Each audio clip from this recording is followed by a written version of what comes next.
So my life is very interesting because, but it's not like any other football player, any other person, any other man that's out there. And I think, there's statistics that show that, where people who are very successful financially or otherwise, a lot of those people came from meager beginnings, and some of them came from places where you think nobody successful could come from that place. I'm not that guy who can say, I pulled myself up by my own bootstraps. I don't think that exists. Nobody gets where they are by themselves, and I have a very interesting story, but I don't think it's unlike anybody else's story. I just have a unique story that God has used to get me where I am today. I was raised in the church. My great aunt and uncle, when I was born, my mom had never met these guys before, but they came into her life, and she allowed them to help her nurture me in my early years. And because they were so wrapped up into their relationship with Christ, I went to church all the time. My great aunt gave me scriptures to read. Every day she would anoint my head with olive oil and put a cross right here. Every day she would take a cap of that same olive oil and she would put it in my head. And every day she'd pour a cap and she'd make me take some.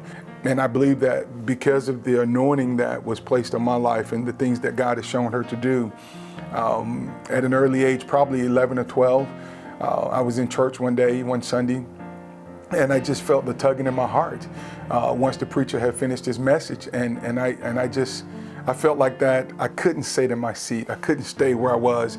It was almost like I was literally not just compelled, but propelled forward to go to the front, and I committed my life to Christ at probably 11 or 12 years old. I only played 1 year high school football. I just chose not to play football. I played basketball, I ran track. I did all the things the other kids do back in those years. Now kids don't. I mean, everybody wants to specialize, but we played all the sports. When basketball came around, we played basketball. It's just that I had got myself in a bind.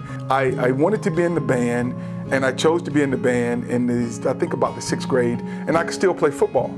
But when I got in 8th grade, our 8th grade team, because our school was so small, the middle school 8th graders had to go to the high school.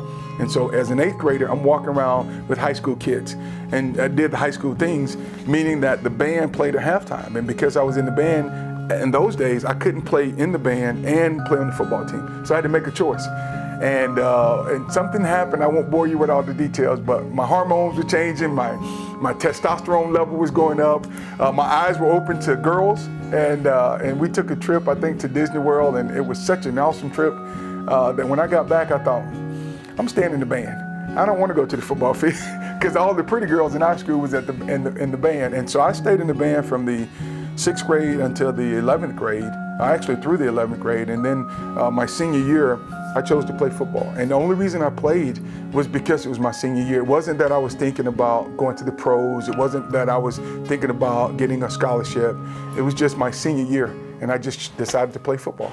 How did I feel when I actually stepped out on that football field for the Super Bowl? It was overwhelming. It was so many emotions going through my body that